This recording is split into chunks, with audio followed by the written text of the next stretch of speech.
The one thing that impressed me as growing up, I think it had a real influence on my life, was the way my dad operated with business. An example is we had a calf buyer that used to come up from Utica to buy calves. And even after Sales Mart started, he would come up through, and Dad would sell calves to him because he liked him. He was just a young man trying to make a living. And one day he came, and Dad had, I think, 2 or 3 calves to get rid of. And he said, Sam, he says, any calves today? Yeah, Dad says, what they do? He says they would go up and down in price each week. Gone down, Sam, dropped. Okay, Dad, so he sold them to him. Well, they always in the paper would list the prices of the calves per pound. And they went up, didn't go down.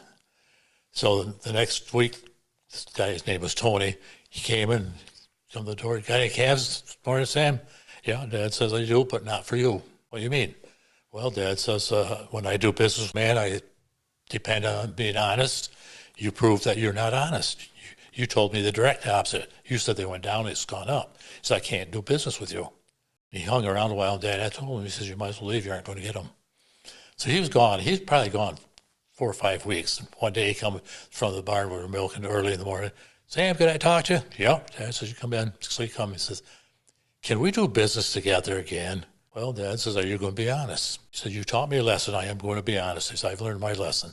Dad says, we can do business. That impressed me that Dad would, give him that second chance. And made no big deal out of it. He just did it, And that always impressed me that he was willing to do that.